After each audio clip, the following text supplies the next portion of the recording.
Well, here we go for take three. Here we go for take three of getting this welcoming video for the sexuality module for being on the frontier. My internet up here sometimes leaves a little to be desired, but we're navigating through it and mostly it's operational. So, this is an interesting module because sexuality is the prime driver in all of human existence. It is for the procreation of the species. And in order to procreate the species, the hormonal system of the human will overcome all obstacles in order to mate and procreate. And so it is the life force as much as it is the sexual expression. And in the East, this is referred to the Kundalini experience. And many monks and acolytes and ashram attendees and various other things spend many years in study in order to activate the Kundalini energy. And of course, in the East, there hasn't been quite the same taboos on sexuality that the mad Abrahamic patriarchal religions, although Buddhism's not much better, the taboos that they have placed on sexuality and therefore creativity. So again, if you look at it in the context that the sexual act is the act of creation and the Kundalini force is the life force and they're incredibly woven together, then in suppressing sexuality, you are suppressing the creative force. And in my opinion, this has been done incredibly consciously and deliberately by the patriarchal systems in order to keep people oppressed, suppressed, guilty, ashamed, and therefore malleable to manipulation. And the nature of the patriarchy, shall we say. So in some of this,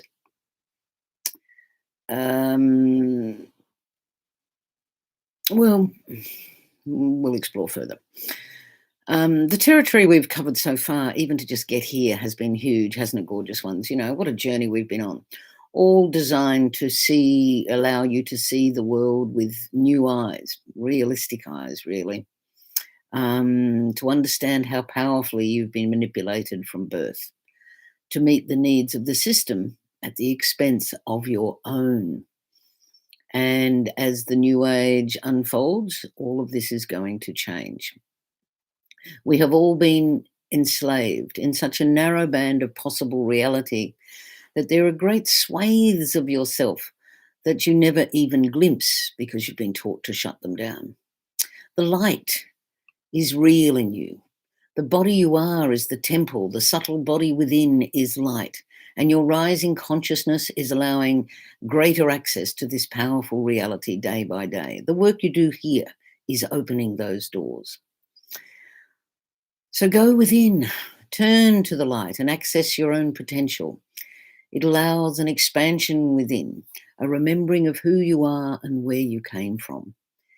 Let's face it, sweeties, you've always felt slightly strange, slightly odd, struggling to come to terms with the authority-based power games or those hideous values or lack of values associated with it.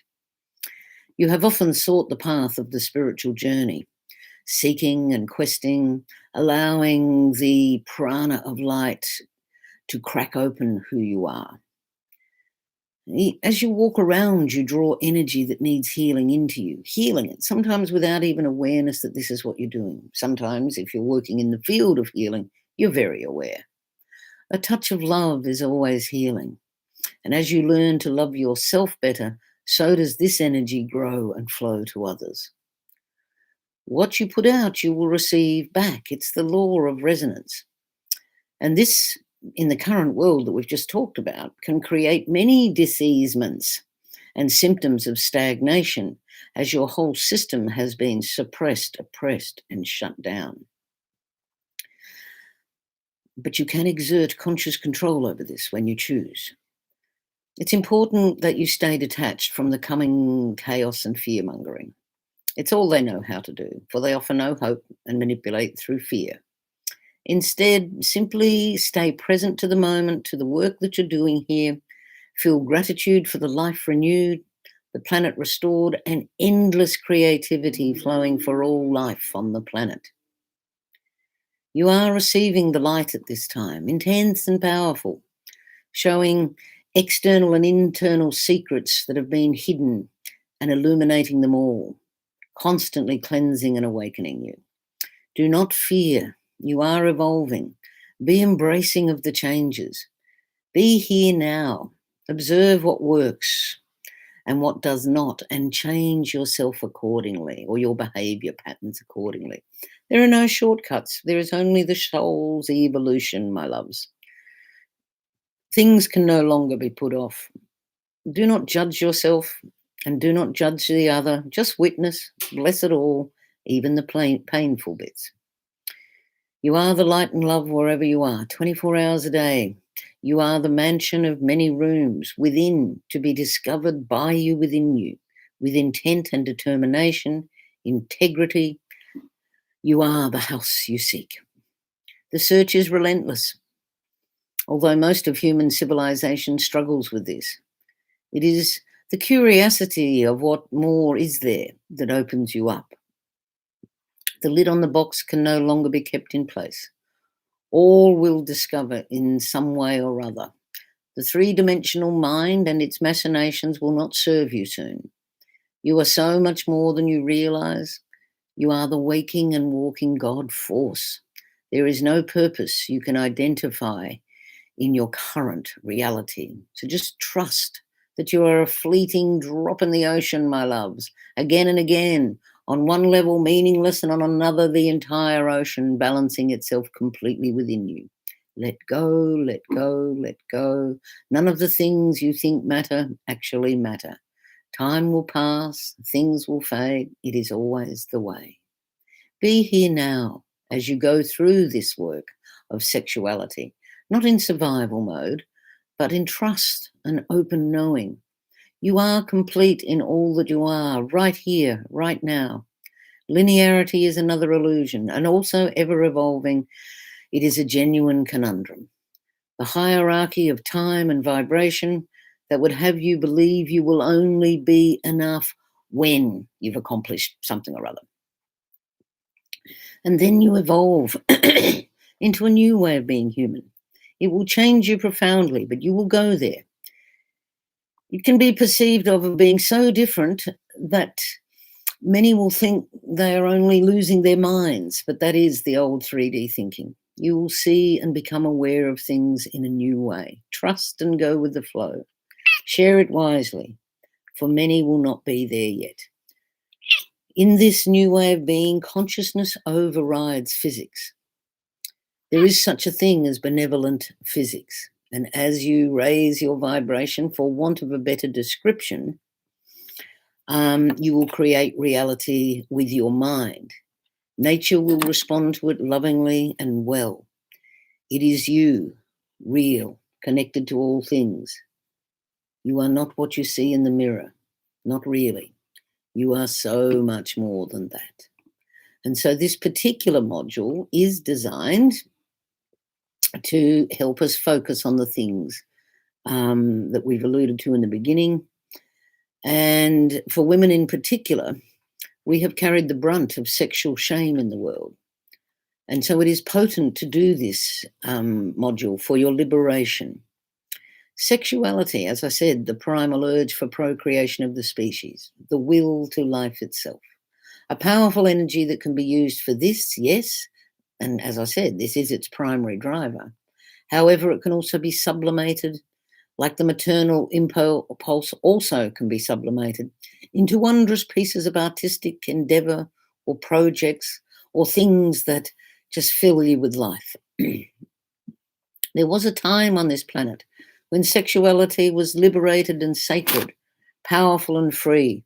And this was in the times all over the world before the patriarchal religions vomited forth out of Europe and brought death and destruction to all and shame slavery, humiliation, and horror to those who survived the initial onslaught.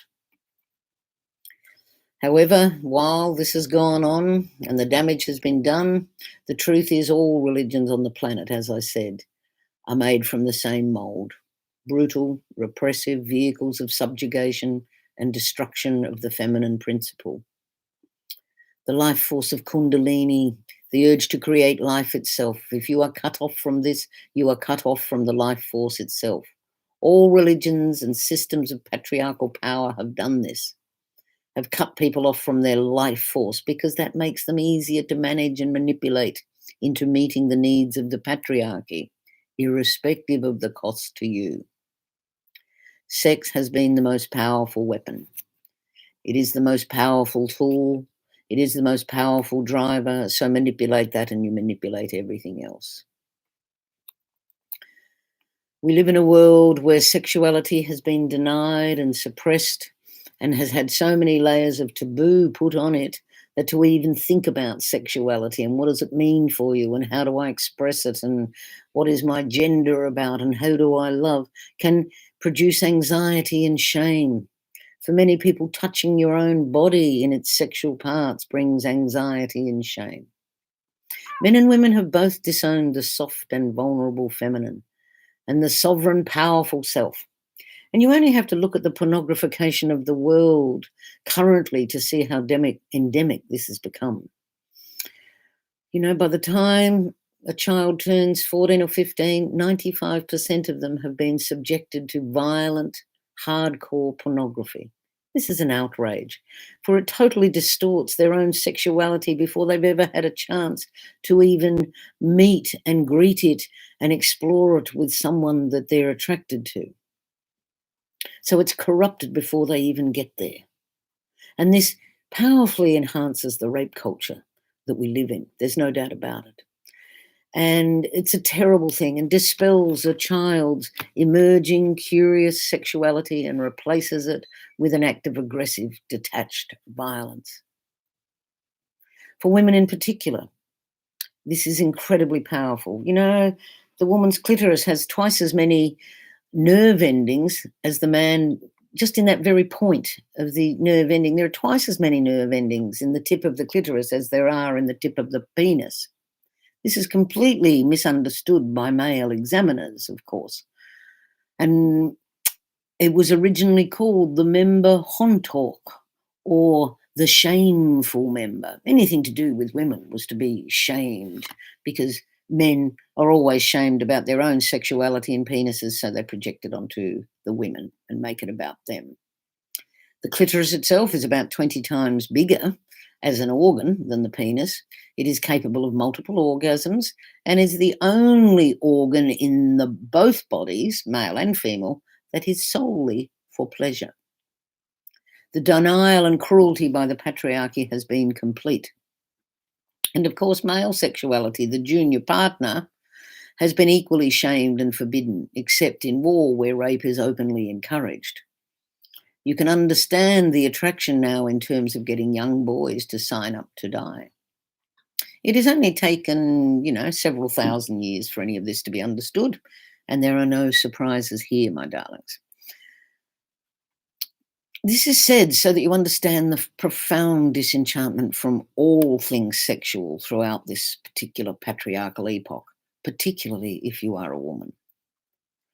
So it is the urge to life. It is a vital driving force to the procreation of the species, and it is to ensure the survival of the species. And as I said, it can be directed into anything: love, children, creativity, a work of art, spirituality. And so when you have lost your touch with your sexuality, you have also lost touch with all of that. And that's a terrible price to pay for something just to keep you in line and submissive to male principle. It has been so shamed and repressed, lovely ones, that it has been pushed deep into the shadow realms. And from this, we have witnessed the trillion-dollar industry that has led all children being exposed to violent, hardcore pornography. And so we need to reclaim this, my lovely ones. We need to examine our own taboos. So, in your journals this month, I want you to talk about this subject. I want you to examine in the exercises in the module some of these things. Notice your own family taboos. What are yours? If you grew up in a Catholic family, then, masturbation is absolutely off the table.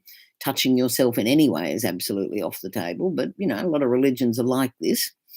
It's not exclusively Catholic, they're just incredibly punitive about it.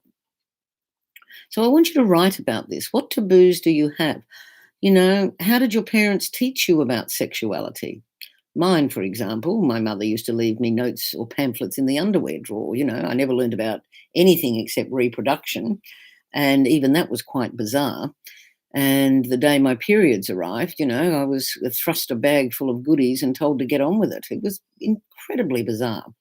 And I could feel shaming of that just for beginning the blood cycle. What were you taught about love and relationships as well as reproduction, if anything? What was hidden around sexuality in your family of origin? Were you aware that your parents had a relationship beyond the children in the family? How was it hidden? In what way? What were you allowed to see? What were you not allowed to see? As you approached your own emerging sexuality, what taboos were given to you about sex, drugs, and rock and roll? How comfortable are you with the thought of masturbation? Yours or anybody else's? What is the seed of doubt, if there is one? What offends you sexually? Who offends you sexually? What rules do you carry around about your sexuality or your sexual identity? How comfortable are you around being erotic and vulnerable? And as humanity is awakening and as all of these things are becoming more to the fore with gender fluidity, and to me, the gender fluidity makes perfect sense. I think this is a part of the awakening that, there's a new breed of children coming on the planet who simply won't be controlled or corralled exclusively by their gender. And, it's only the patriarchy that says you can only love 50% of the human species. What a load of bollocks. Humans love humans, doesn't matter what body they come in. And so I want you to examine all this in your journaling. And on a daily basis this month, I want you to be working with the, pardon me, the Kundalini Yoga. What? The Sat Kriya Kundalini Yoga, to be specific. And in the module exercises, you'll see 2 links to YouTube to do this process. They are both valuable as daily practice for transforming sexual wounds, and they also transform the underpinning of a lot of addiction. For your mandalas this month, I want you to change the question to the pathway home between Eros and Thanatos to what is there within me sexually that requires healing.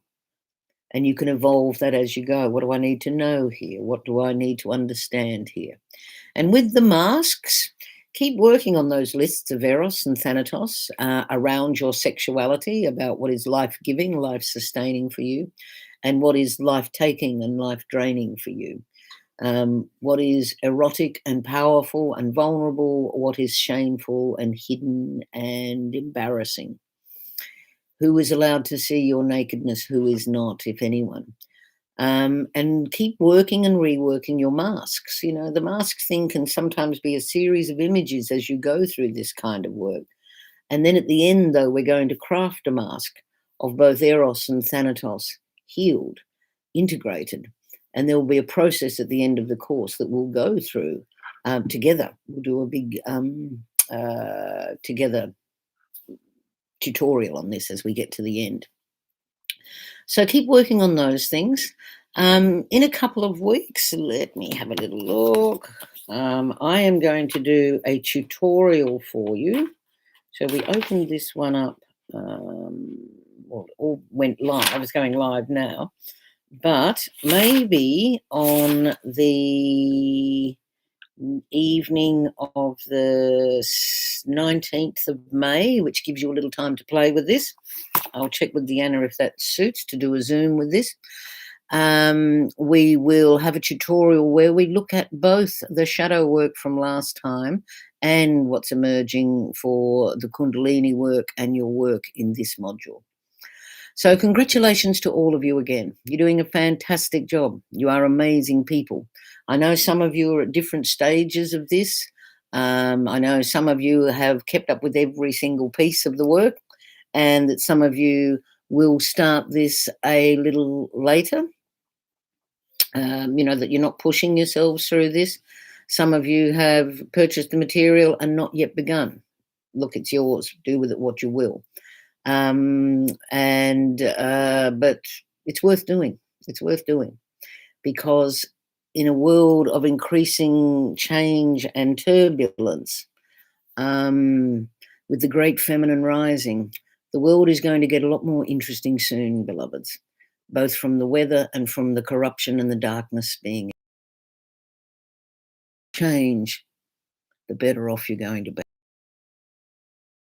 I'll check with Deanna about the 19th for a tutorial where to have a look at what's going on. Keep up the good work and we'll talk to you soon. Now, end that there.